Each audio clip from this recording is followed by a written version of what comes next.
when the battery technology for the vehicle is hooked up to your home, and you are able to drive in at night and plug your car in and have your battery store the energy from the renewable energy system that's in your backyard, whether it's solar or wind, and buy the electricity ions when the price is cheap and then sell those ions when the price is expensive, when demand is high, you become an energy entrepreneur. And that means that people will need jobs to connect your home to the smart electric grid, and to be able to connect your home to a renewable energy device, and to be able to reduce the energy that you use in your home through energy efficiency needs.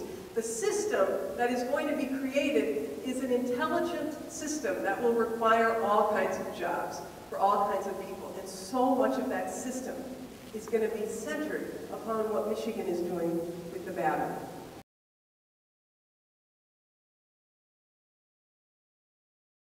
We've done inside of state government is that we have put together a series of incentives that are second to no other state in the country. We have plunked to the tune of about $700 million over the next few years to create a very good business climate for the battery industry to come to Michigan. We know that we've got workers who can be transitioned into making batteries, and we know that we've got automakers who want to make the batteries for the electric vehicles. So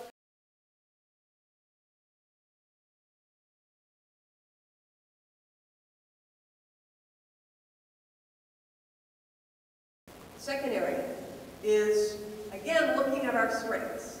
You have to look at Michigan to see what's our niche, where can we fall into that other states don't have, like the battery situation.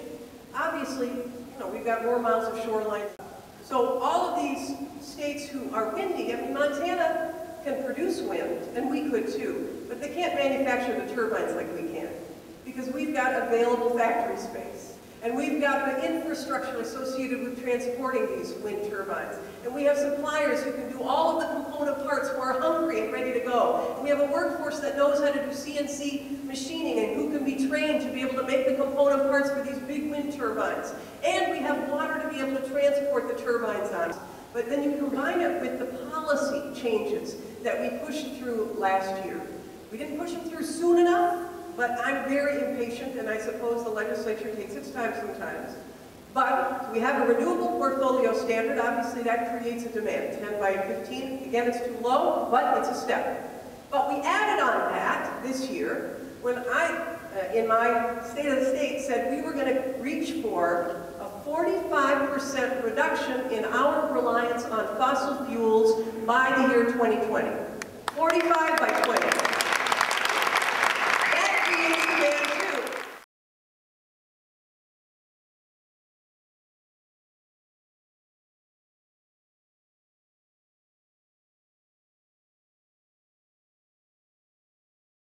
Another policy change that we have set in motion to create demand for jobs in Michigan is that we have created something called Centers of Energy Excellence. We made a policy decision to create demand for jobs by linking up the private sector with a university partner and the government. And so they help to fund what they call Centers of Energy Excellence. So we said, we're not going to reinvent the wheel. If it works for them, it can work for us. So we have created a number of centers of energy excellence in Michigan, but it's creating anchor zones for alternative energy companies. So we will reward the alternative energy companies who come here as long as they recruit their supply chain to us. So for example, near Saginaw, Hemlock Semiconductor, which is of course producing the stuff that goes into solar panels. It's polycrystalline silicon, the most pure substance ever made by humans. Well, they have just announced their second $1 billion expansion. They're hiring people like crazy, but they also have customers who are buying their stuff. And so what we told them is if you recruit some of your customers, some of your solar panel manufacturers, and create a zone where your silicon can be bought and sold to your customers here in Michigan, then we can make the Saginaw Valley the next Silicon Valley, and we'll also give you the ability to get a tax break as a result of it. So you can be sort of our recruitment.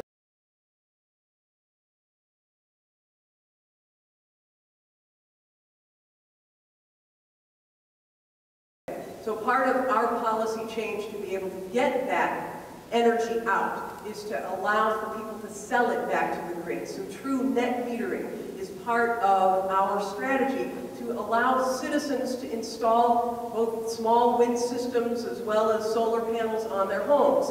All of that creates jobs, right?